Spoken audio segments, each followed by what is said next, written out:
Hi everyone and welcome to today's episode. So if you watched the last episode, you know that I'm kind of hopefully towards the tail end of a bit of a drama.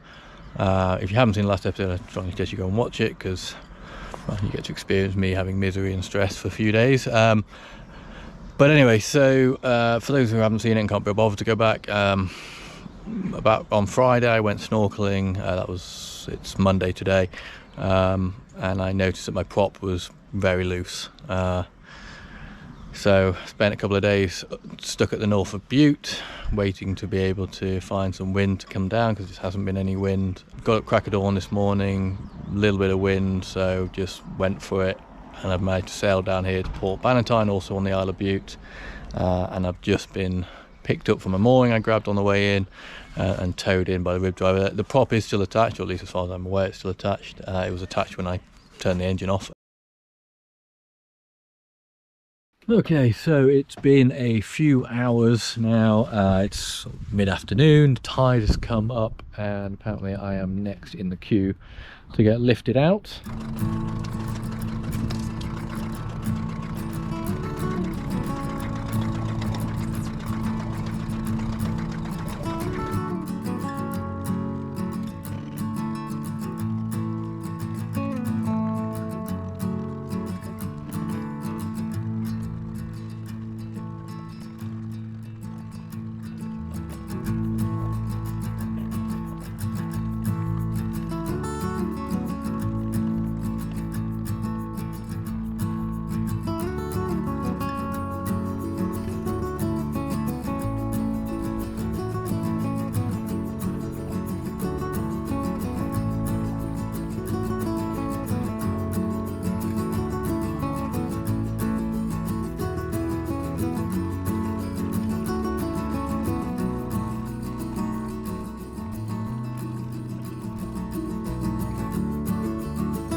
So we're out. The guys here at Port Bannatyne certainly know their stuff. They made that look easy, and they've got this awesome bit of kit for getting the boat out.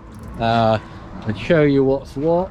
So the prop is still here, which is obviously a good sign, and this is the problem. So we need to take it apart. Guys coming over to someone hopefully who knows what they're doing, more than I do. It's gonna come and have a look and we'll figure it out from there, I guess.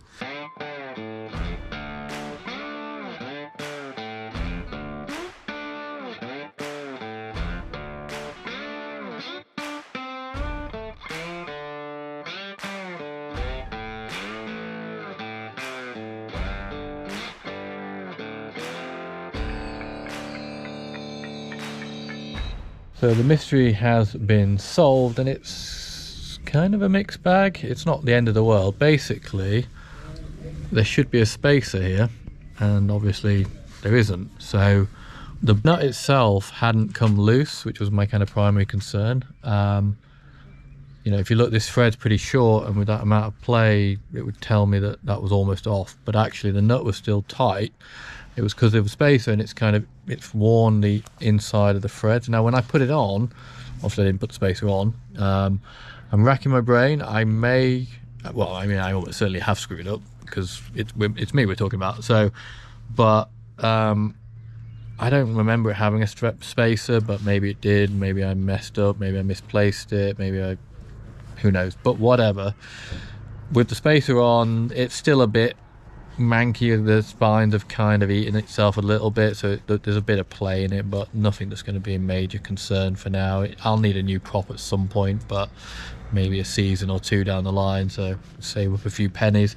Fortunately, there was a guy fitting the same sail drive to his boat here, and he was fitting a rope cutter, which means you replace the spacer, so he's willing to give me his spacer if I buy him another spacer, so actually we can get it fitted right now. So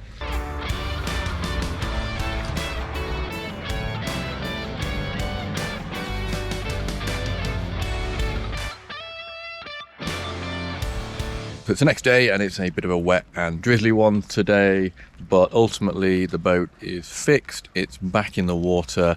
The problem in the end was not what I expected it to be. Part of the downside of being an enthusiastic amateur is you're an amateur and you make mistakes like that, so could have been a lot worse. The good news on it is that the nut itself hadn't come loose, so the propeller was never in danger of coming off, which is my big concern of all of this, was that we'd put it back together and I'd have no confidence that that prop was going to stay on. But the reality is that prop was never going to come off.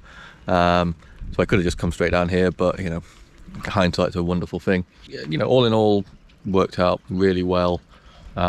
It's been a stressful few days, but it's time to sort of put all that behind us, sort of get back on the horse and head out sailing. I want to say a huge thank you to the team at Port Bannatyne. I can't tell you how grateful I am for them helping me out of this predicament. So the first few days of this trip have certainly proven to be a challenge, but we have a long way to go on what is my first solo sailing adventure.